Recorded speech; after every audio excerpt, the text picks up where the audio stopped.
And just when I thought Claire meant actual coffee, nope. Sweet Christmas.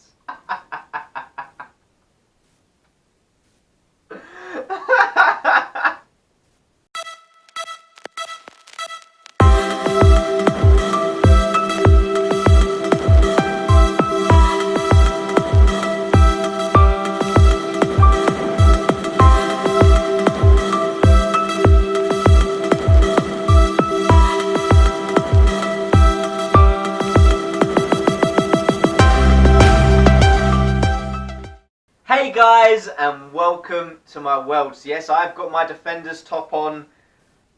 You know what we're talking about today. The latest Marvel Netflix original series, The Defenders. Okay, so every previous show has led to this one. Daredevil Season 1, Daredevil Season 2, Jessica Jones, Luke Cage, Iron Fist. It has all led to this 8-episode show, and it was so good. It really was. I really did enjoy this show. Oh my god. Right, so let's get into it. The Defenders. Let's talk about it. Now guys, I'm going to try and keep this as spoiler free as I can. I may touch on certain plot points throughout. I'm going to try my best not to spoil anything for you because I want you to experience it. So I'm going to keep it as brief as I can, but I will touch on certain plot points. Now the Defenders: Luke Cage, Jessica Jones, Danny Rand, the Iron Fist, the immortal Iron Fist, and Daredevil, the devil of Hell's Kitchen. That's it, the man without fear. They all come together as this sort of, I don't even want to use the word team, this B-rate Avengers squad, hashtag squad goals. They come together to basically fight the Hand. Now, the show starts, and it does it really well. The show starts with what everyone is up to so far from their previous shows. So, Daredevil, or Matt Murdock, is trying not to be Daredevil. You got Jessica Jones. She's taken on her first case since Kilgrave. And then you've got Danny Rand, who's still investigating the Hand with Colleen. And then you've got, who haven't I mentioned? Luke Cage. You've got Luke Cage, who is just coming out of prison. And no, he doesn't have an afro this time.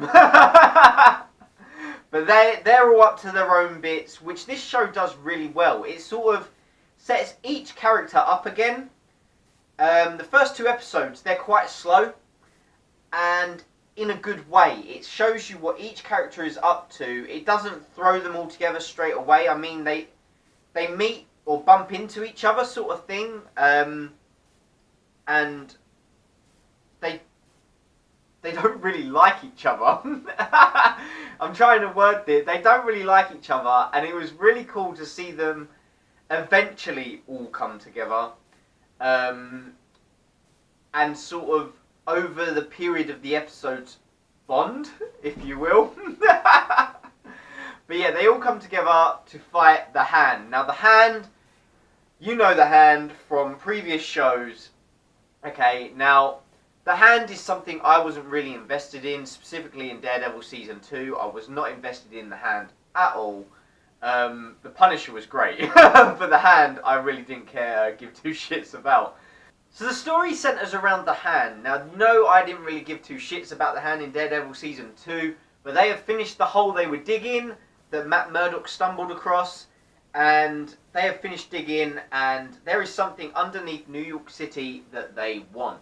Now, in this show, you get to meet the 5 fingers of the Hand. Now, I don't know why one of them wasn't called a thumb, especially the leader, but you get to meet the 5 fingers of the Hand. Now, I don't remember all of them. One of them's definitely Madame Gao, and then Sigourney Weaver is the top dog. She is the leader of the 5 fingers of the Hand. So she basically runs the Hand, and we'll talk more about her later. Okay, but that is the basic plot. There is something they want underneath New York City, and the Defenders have got to come together to fight the Hand and stop them getting this thing. So yeah, Sigourney Weaver plays Alexandra, the top dog, the leader of the hand, the villain of this show. Now, they did a really good thing in which the first time you meet her, she doesn't say much, but they make you sort of feel for her in a way. And I was like, oh no, I care for this one. And it was just, it was done really well, where you're like, oh, I can see why she's doing what she's doing. I kind of empathise with her, just a little bit. And I was like, ah. And then in the next scene that you see her in, you see Madame Gao scared of her, and I was just like, damn, who is this chick? Who is this Alexandra? Oh my god, okay, and she's Alexandra, the leader of the hand, and I really bought into her character. I really did, as the villain, because you know how I like my villains. I loved Kingpin. He is my favourite. Kilgrave was fantastic. Cottonmouth from Luke Cage, I absolutely loved. Who else have we got? Didn't really like the villains in Season 2 of Daredevil. Diamond Head? Was it Diamond Head? Diamondback. I want to say Diamondback. Didn't really give two shits about him. And yeah, didn't really care about the villains in Iron Fist. Didn't really care for the show. Oh, but guys, let's talk. I'm going to go through everything I liked about this show, and then I'm going to go through everything I hated. So guys, let's start with all the things I thought was really good in this show, The Defenders. Are you ready? Are you ready to hear my good points for this 8-episode Marvel Netflix original TV show? Are you ready? Let's do this. So after the intro, the opening scene, which I will get to and come back to, they did a really good thing in this show where they reintroduced all the characters from the likes of our Defenders, Luke Cage, Iron Fist, Daredevil, Jessica Jones, to side characters like Colleen or Misty Knight, stuff like that. All those sort of side characters that you've come to love, Claire Temple. They do this really good thing where they reintroduce all of them over the first 2 episodes and show you what each character is up to now. That I really bought into that. I was like, oh yeah, I want to see what that character's up to. What have they been up to since their show? And it was really, really cool. And a really cool way to reintroduce these characters instead of just throwing them all together, because it is a short show. It is 8 episodes. But they take the time in the first episode, specifically the first episode, but the second episode as well, where they haven't even all met yet. And they do this really good thing where they take their time with it, which I really liked. I really did like that. And specifically with Danny Rand, they reintroduce him with all this sort of, this guilt, if you will. He's feeling this guilt, all about Kunlun. And I really bought into that, and I really liked that, and it was a good way to reintroduce his character, and it made me sort of care for him more, specifically after his dull show. I didn't care for him in that at all. But in this, they reintroduced him, I was like, okay, I can sort of, I care for your character a bit more. I did. So I really liked that. Another thing I picked up on in this show that I absolutely adored. Now, if you haven't seen, like, my thumbnail, okay? Let's bring my thumbnail into this, okay? So each character has got their own colour. So you've got Luke Cage and his yellow. Yes, that's me. You've got Iron Fist and his green. You've got Jessica Jones and her bluey purple. You have got Matt Murdock, Daredevil, and his red. Okay, so, and this show utilises that really, really well, okay? So, when the scenes would transition from a defender to a defender, or from something to a defender, it would have this colour change. And you'd see, like, the scenes, it would go, like, you'd see, like, I don't know, like, a train passing by, and then it would go from, like, red to yellow, and it'd do stuff like that, and it'd bring this whole colour sequence into it, in use of colour. That was really cool. So if it was going from Daredevil, the scene would have transitioned in this sort of red sort of tone, and then it would go to yellow or something if it was transitioning to Luke Cage, and it was really done well. And throughout their scenes, their separate scenes, they used colour and lighting really well. Like Daredevil would have more red lighting, Luke Cage would have more yellow and bright colours, and stuff in the background as well. Like Luke Cage was on this walk with Misty Knight, and the posters in the background were yellows. You had yellow in leaves in the background. It was stuff like that that was really, really cool, and I really, really liked that sort of touch to each individual character in this show. It's sort of, even though it's a show about this team, each character had their own individuality towards the show, which I really did like. I really loved it. I did. It was a nice little touch. I nerded out about it quite a bit, if you can believe that. I was like, oh, Luke Cage is coming on. Oh, Jessica Jones, here she comes. I know you. Yep. Oh, I'm a nerd. So just like the colour tones that each character carried, each character also carries the specific tone to their show as well in their scenes that I really bought into. So Daredevil's scenes are a bit darker, a bit more gritty. Luke Cage's is a bit more brighter, a bit more humour, if you will. That I really bought into that. So each character brought their own tone to this show, and it all meshed together really, really well. I really bought into it. So yeah, for this ensemble show, each character really did fit their tone and their role in this show really, really well. I thought it was fantastic that they all brought their own tone to the show. I really did like that, especially for the ensemble. It was good. It really was. So yeah, this is an ensemble show, so let's talk the characters' chemistry together. Now, each character's chemistry with individual defenders or them as a whole worked really, really well, firstly. That I really bought into it, and it was built upon slowly. Like I said, they weren't all thrown together. They meet individuals, and they come together slowly. And just like that, their chemistry was built upon slowly. And so in that aspect, it felt really real, really realistic. And it was nice to see them sort of bond as an arc over this season. I really bought into it. So yeah, talking of chemistry, like I said, they don't all meet straight away. And when they do, they don't really like each other. So it was cool seeing their bond, build upon their bond, and their chemistry sort of mesh slowly. Because at first, they sort of clash, and then it sort of comes together as a team. And it was really cool to see that built upon over this 8-episode season. My favourite chemistry between two defenders was Luke Cage and Iron Fist. I thought they were a right pair. They made me laugh so much. They really did. Their chemistry together worked really, really well. Talking of Iron Fist, this show does a really good thing in which it makes up for the boring, slow Iron Fist show. Now that is my weakest one when it comes to these Netflix original Marvel series. And it makes up for that because this story sort of centers around Iron Fist. And it makes up for his show in the fact that it makes his character more entertaining. It makes his character more compelling, more likable. And in the end, it made Iron Fist more enjoyable for me. That I really ended up liking or caring slightly for Danny Rand and his character, and I bought into him a slight bit more than I did when I was watching Iron Fist. Yeah. So the last thing I really liked in this show was Madame Gao. I love this character. I really do. I think she's a fantastic character. Every time she's on screen, I'm drawn in.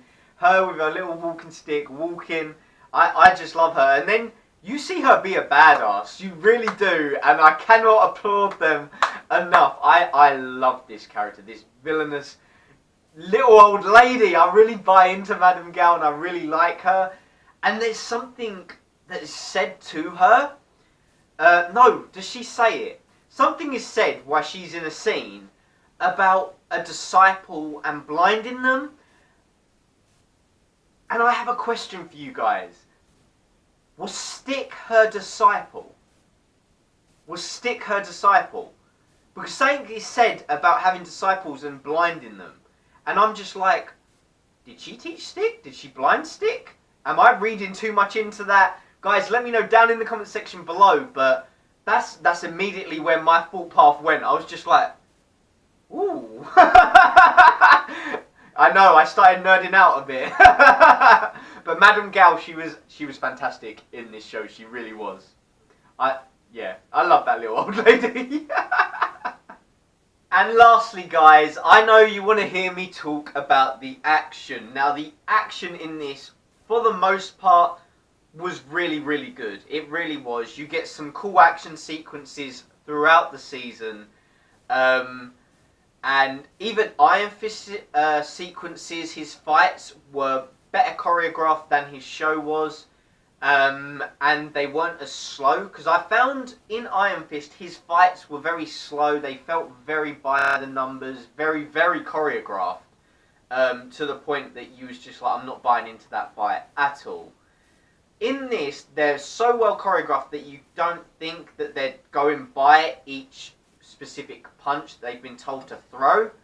It feels very, very real, very, very realistic. I bought into most of the fights. There was one that I really didn't like, but I'll get to that. But Iron Fist was significantly better in this show than his show, and I really liked some of the fight sequences. There is a fantastic one in episode 3 that I really, really did like.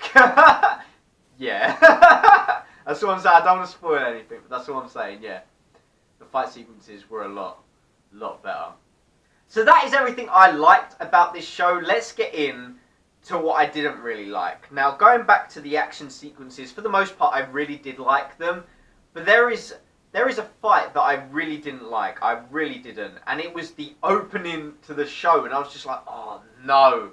Am I going to like this show? And it's basically Iron Fist is fighting someone. And it was very, very dark. It was very, very dim. There was this sort of blue tint to sort of build tension that I didn't really like. It made everything hard to see. You could hardly see anything. And it was very, very choppy. Very, very fast-paced camera work and quick cut.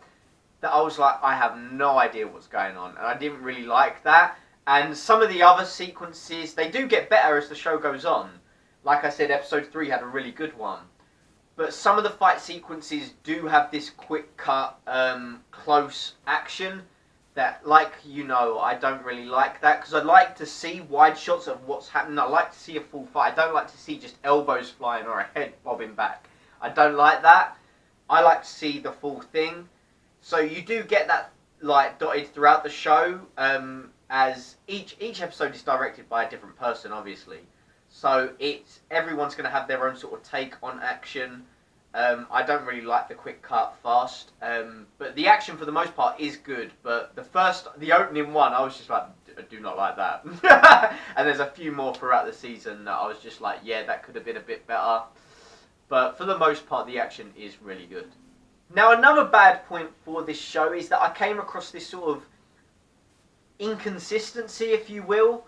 Now, the first one was back in the Iron Fist show. Danny went OP. He jumped in the air and he came down and he hit the ground and boom, sent everyone flying. And I was like, that was great in that show. I was like, oh damn, he is OP.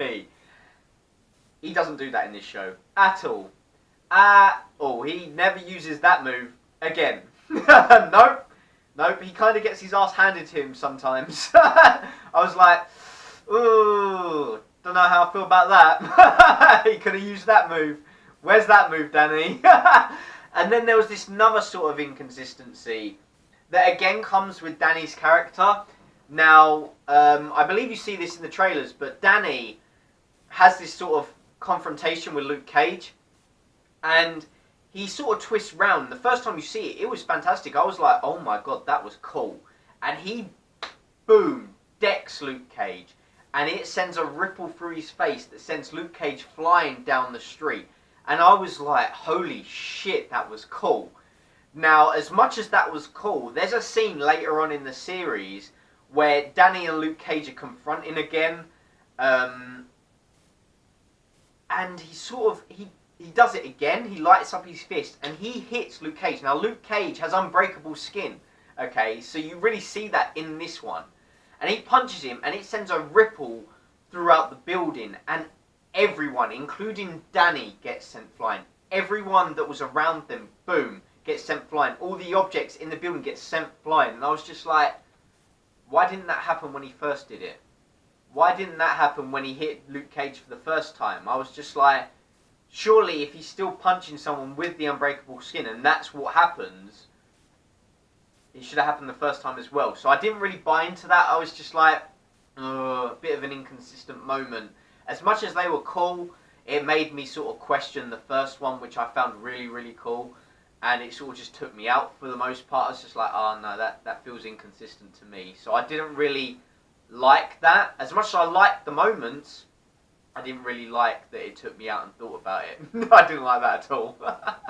Another negative I have with this show comes in episode 6. Now, the moment, it surprised the hell out of me. So if you know what happens in in episode 6, and you've seen the whole show, you know what I'm talking about. This moment comes, and it took me it did surprise me. It caught me off guard, and I was like, oh shit. But I didn't like it, because I was just like, oh, damn it. And to me, it felt like such a waste. Like, at first I was like, oh. And then I sort of thought about it. I was like, no, that. And they sort of wasted a character. And I don't want to say too much, and I don't want to give away who it is. But for me, it made me feel exactly like how I felt with Luke Cage and Cottonmouth. I absolutely loved Cottonmouth as the villain in Luke Cage, and I thought he was wasted. He was gone way too soon. I loved his character, and the same thing happened in episode 6 for the Defenders. I was just like, no, that's a waste. That was a huge waste. So I didn't like that moment. I'm not telling you what it is. I'm not spoiling it for you. Go watch The Defenders. See for yourself.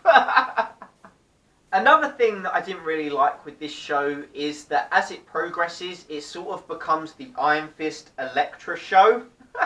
That's what it does. So the show is centered around Iron Fist. The Hand want to get Iron Fist to sort of accomplish one of their goals. And it sort of centres around Iron Fist and Elektra. And as you know, Iron Fist is my weakest show, and I did not care for Elektra in Daredevil Season 2 whatsoever. I really didn't. And she's back in this, and as much as she is better, she's a better Elektra in this. You really see the Elektra side to her, which is that's a good point. But for caring about them and it becoming centered around both of them, I was just like, no, I prefer the other Defenders. Can we center around them, please? So there sort of comes this moment where the other Defenders sort of take a secondary role and they take a back seat, and it centers a lot around Iron Fist and Elektra, and I was just like, damn it, my two weakest characters. I would have much rather seen a lot more Jessica Jones, a lot more Luke Cage. I really would have. So like I said earlier, the action, there was a few scenes where there was that quick cut, fast-paced, up-close action that I don't really like. So for me, they were negatives. There's one fight, I believe it was episode 7, that had something like that, and I didn't really like that. I was just like, oh, no, I don't like that sort of action. So it takes me out of it, but the other action was really good. So there's a mixed bag of action, but for the most part it is good. But I've got to touch on the bits that I didn't like. And then there's this fight sequence in episode 8. Now, throughout the show, I don't remember them doing anything for it. But episode 8 comes, and all of a sudden there is this song playing.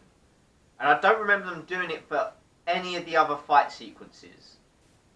Let me know if I'm wrong, but episode 8 comes and then boom, big fight sequence happens. And it was a cool fight sequence, but they have a song start to play, and it plays over throughout the whole fight. And I was just like, I don't like that at all. It was like the song was sort of felt very Luke Cage-ish. And I was just like, I don't like it. It took me so out. I was just like, you haven't done this. From what I remember, I don't think they did it for any of the other fights. And it took me out of the moment. I was just like, no, what? Why? Why? And I really didn't like it. The song, again, felt very, like, Luke Cage showish. And I just didn't like it. I didn't. The fight sequence was cool, but listening to the music and the song was just, it took me so much, it took me out of it. It really did.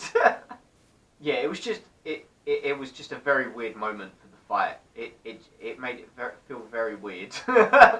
Considering I don't think they had done it for any of the other fights. It was very weird.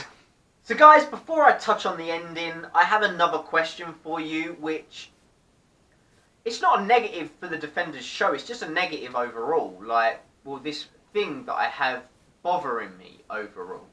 Now, I believe it was Daredevil Season 1, the show that kickstarted this Marvel Netflix universe. And you see Stick talking to someone, and I believe it was the character of Stone. He's some big guy, and he had the smoke pot next to him. You don't see who he is, but I believe it was Stone. Whatever happened to him? I was, throughout the show, throughout the Defenders, I was like, oh, hopefully he turns up, or we get to meet him. Like, it's all led to this moment with the hand. Stick's master, or friend, whoever he is, I'm hoping he shows up. Where is he?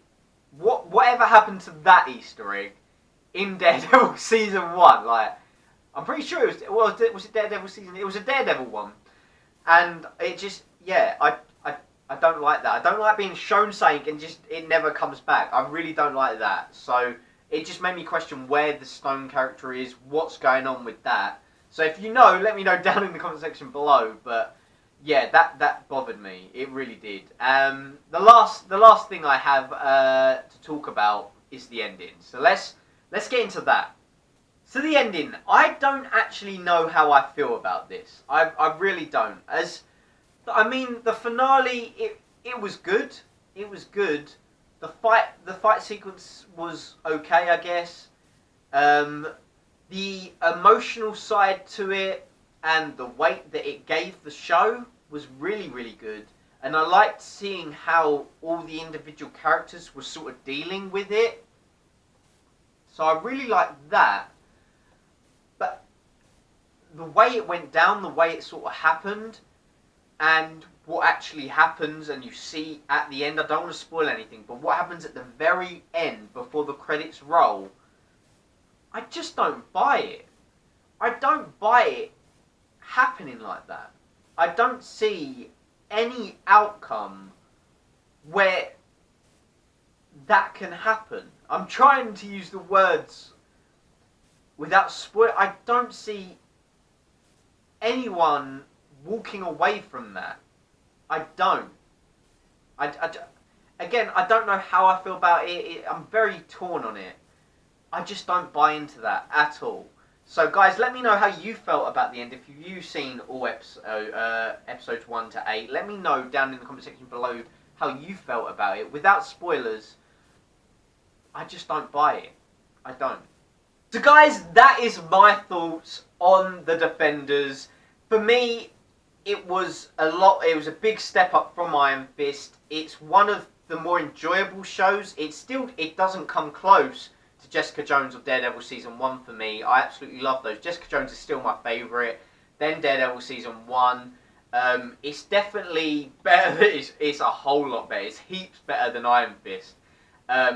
It's better. Do you know what? I preferred this to Daredevil Season 2 as well. As much as I love The Punisher, this was a more consistent, enjoyable, entertaining show than Daredevil Season 2. It's up there with Luke Cage for me. Yeah. I'd go Jessica Jones, Daredevil, Defenders and Luke Cage, Daredevil Season 2, Iron Fist, if I had to rank them. That's how I'm feeling right now, yeah. So it is a very entertaining show. I highly recommend you go watch it. I binged it. I watched 6 episodes in a day and then 2 on another. Obviously, you get your references to the Marvel Cinematic Universe, like The Incident, which is really cool. There's lots of other Easter eggs that I won't mention or spoil for you. But it made I had this funny moment. I was like, they are still referencing the incident. Now, all I was thinking, I was just like, what are they gonna call it when Thanos comes and just wrecks shit up on Earth? Like, what are they gonna call it? The occurrence? Because they don't mention it. Like, they don't say anything towards like what actually went down. They don't mention Chitauri. They don't mention the Avengers. They just call it the incident. So if Thanos is gonna wreck more shit, man, he is. It just made me go, oh yeah, they're gonna call it the occurrence or something. Daredevil season 3 or something, or Jessica Jones season 2. Ooh, did you see the occurrence? But yes, I found a lot of enjoyment in The Defenders Season 1. That's my thoughts on it. Let me know all yours down in the comment section below, guys, because I'd love to know your thoughts. Try and keep it as spoiler-free as you can for the people that haven't seen the show. But let me know all your thoughts down in the comment section below. So yeah, that's The Defenders done, guys. The next one, I believe, is Punisher. Now, I saw the teaser trailer the other day, and I am really excited for that, because Daredevil Season 2, Frank Castle was the best and standout part of that show. I cannot wait for the Punisher TV show. I'm really excited for that. And then what else have we got? Jessica Jones Season 2, which the other day I heard that she's going to be, as much as I really like the idea, she's going to have post-traumatic stress disorder and suffer. Kilgrave's coming back, and she's going to suffer with sort of PTSD to do with Kilgrave, and she's going to have visions or something of him, which sounds really cool, but you don't get any of that in The Defenders, so I'd like to see where they go with that, but for now I'm very 50-50 on the idea. As much as I like it, I don't buy it coming. It would have been happening in The Defenders, as much as that's how I see it anyways. But I'm really excited because Jessica Jones is my favourite. I cannot wait for Jessica Jones Season 2 and The Punisher. So if you want to see those, my thoughts on those when they eventually come out, hit subscribe, stay tuned for that. We've got Thor Ragnarok, Thor the Marvel fans coming soon. We have got Avengers Infinity War, Black Panther, they're all coming. So if you want to hear my thoughts on that, hit subscribe, stay tuned for all of that. The next Netflix show, I've started watching Ozark, so that'll probably be my next Netflix original review. I did start Atypical as well, but that felt like a show that I'm going to have to properly analyse, so I stopped. But if you do want to see reviews on that, let me know down in the comment section below, and I will talk about them. So hit subscribe, stay tuned for all of that. Guys, again, let me know all your thoughts on The Defenders. And guys, as always, thanks for watching, and take care. See you later! Guess who's back again. Guys, a big thank you to watching the video. If you liked what you've seen and you're not already subscribed, hit that subscribe button, give me a thumbs up. And in the meantime, why not check out some of my other videos? You've got one here, you've got one there, and you've got one there. Guys, go check out those videos, hit subscribe, and see you in the next video.